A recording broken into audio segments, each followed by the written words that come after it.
So, here we are again, and guess what? It's Doctor Who news. This comes from Daniel Beebe from a couple of days ago from The Winter is Coming. Doctor Who's 2026 comeback opens the door for an unlikely former star to return as the Time Lord. There is an acting legend who many people are unaware ever played the Doctor, and the show's upcoming return means they could reprise the role. So, the actor in question is Richard E. Grant, who in England everyone knows and is highly respected, not to confuse him with Hugh Grant. Richard E. Grant, no disrespect to Hugh Grant, is a theatre actor. I first remember him in Jack and Sarah, thanks to my mother, from 95. If you haven't watched that, I would. He's been a bit like, he reminds me a bit of Jason Isaacs, who was in The Patriot. He played Lucius Malfoy's father in the Harry Potter series. That kept a low profile, but in England especially, everyone knew him. Now, he was in a mini-series of Doctor Who called Doctor Who Scream of the Shalka, if I'm pronouncing that correctly. Hence, he has been known as the Shalka Doctor. Now, this was a radio TV series, also with Derek Jacob.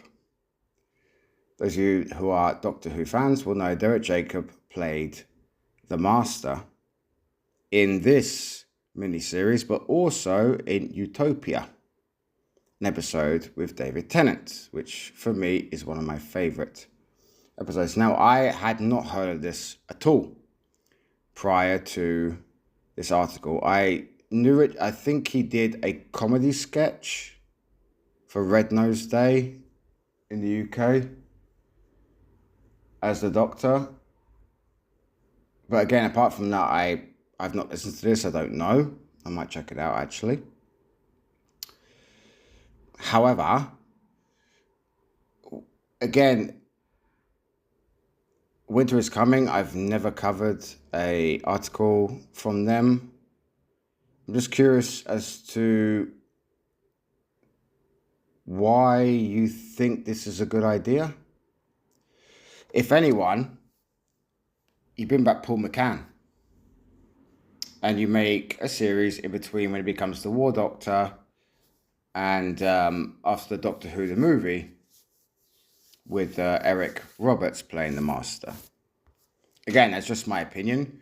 Don't forget, this miniseries came out 2 years prior to what would be the relaunch with Christopher Eccleston. Winter is Coming, right. So Doctor's main character is almost always a career-defining role for any actor who steps into the lead, to lead the show. There's a certain figure for whom that is certainly not the case. There is a legend of the industry who played the iconic Time Lord in a project that even some hardcore Hooverines might not know about. Well, there's another one. Peter Cushing. Star Wars. Tarkin. Following the announcement that Doctor Who is thankfully coming back, I like how they phrase that, thankfully. Who is thankful? Because I'm obviously a very, very young YouTuber in this sense, but a lot of my comments are Doctor Who is dead, restart it. They're angry. Fans are angry at the writing. So they're thankfully coming back for the Christmas special. Depends what they do. The actor in question could easily return to play the Doctor again for the first time in over 2 decades. I cannot not imagine Richard E. Grant doing it in the Peter Capaldi kind of capacity.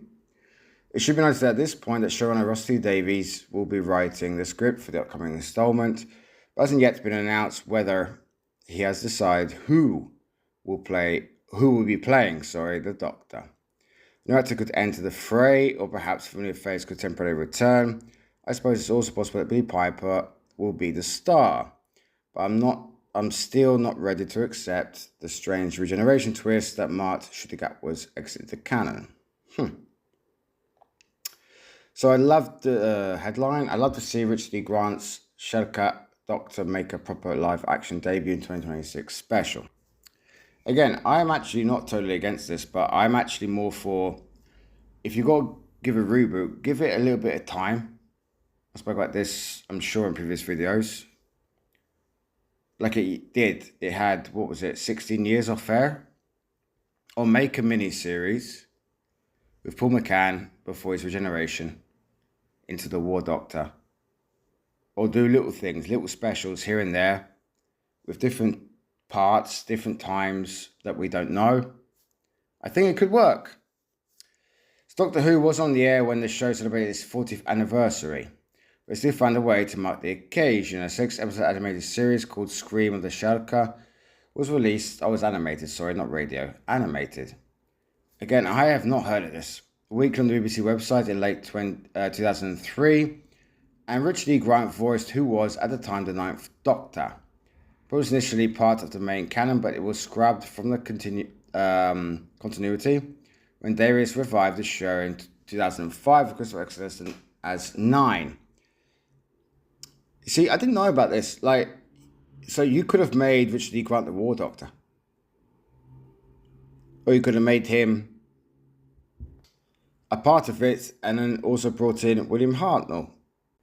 You could have brought in William Hurt to continue on from Richard E. Grant, not Paul McCann. Just my opinion. Because how confusing it would have been to have two ninth Doctors. Grant's version of the Time Lord is now referred to as the Shalka. Again, I don't know if I'm pronouncing that correctly. After the story in which he debuted. Until 2024, Scream of the Shalka had understandably been left largely unaddressed. Then Doctor Who decided to boldly revive the forgotten series by including a coy reference in Rogue, when other past actors who have played the Doctor are displayed in holographic form around Gatwa in the episode. Grant's face is among them. Again, I did not watch the series, so I don't know. Therefore, it definitely seems as though Shalka Doctor is canon again somehow, and that Rogue was the first glimpse of Grant's character for the first time in live action setting. While it could have been a harmless Easter egg, Doctor Who isn't really the kind of show that believes in such things. Almost everything has a larger meaning. I think Grant's brief cameo in Rogue was the beginning of Shalka Doctor's comeback. Again, I've not seen it.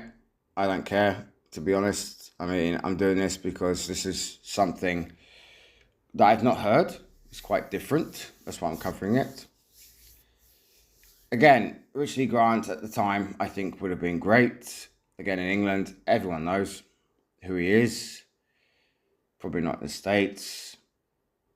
Another headline. Why bring the Shalka Doctor back in 2026 would make sense. Here we go. Gatwa's era tried some new things for Doctor Who. Tried is a really big statement. But not all of them went down all that well. Yes, ratings. It said the episodes that focused on pre-existing canon generally had better receptions than those that introduced new villains and storylines. For example, Gatwa never met the Cybermen on the show, which has become a point of much criticism from the Who. I've never read someone criticizing the show because there was no Cybermen. These characters should be reserved for special events. It's a bit like in wrestling. If you've done a WWE, there is a match called Hell in a Cell. This match became a pay-per-view event, which means it was done every year. But when it started in 1997, it was a blood feud match. It was to end a blood feud. Because Hell in a Cell, you're in a cell, you can't escape. It's the all-end feuds. And that's when you would bring it in. Then it became a every year occurrence. Is exactly what we're doing here. You don't have to bring in the Cybermen or the Daleks. Of course, people want to see them. But unless the story, again, is good, you're not going to get people in. Trust me. With no actor currently in full-time role of the Doctor, it makes sense if Davies decided to pin a one-off story with a temporary star rather than providing a direct continuation of the reality war. Doctor's timeline is vast and it always has fun when we get to witness bonus adventures we don't necessarily expect. Exactly, you could do a mini-series of Paul McCann. I'm not saying Scream of the Shalka should be recreated in live action or anything. But seeing Grant reprise his role in a new medium would be a fascinating experience if this right story could be provided. Plus, with the show's reputation taking a hit in recent years, bringing in a star like Grant could be just what Doctor Who needs to help it get back on its feet. So again, if you want to go in terms of UK and going into that older audience that grew up with Doctor Who, yes, regardless if he was in Richard E. Grant, his animated series or not, people would still in the UK recognise him, especially my generation, older generations, my parents' generation, they would recognise him for sure, regardless of this. Again, a one-off, you're going to bring him in for a one-off. You get a bit of ratings for a bit.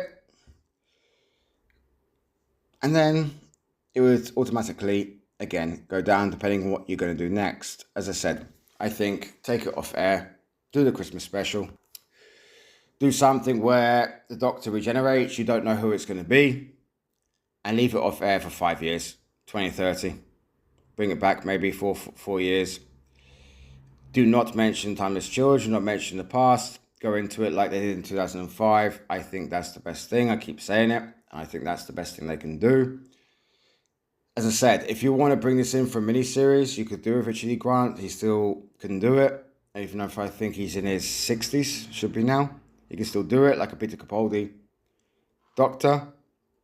I still think we should have got more of Paul McCann, which we got a, 8-minute episode running up to the 50th anniversary, which everyone thought was great. So again, what are we doing? Or completely bring in new writers. That's what comments keep going about, new writers. Bring in new writers, new people that love the show, and do not mention anything of the past. Let me guys know what you think, and I'll see you later.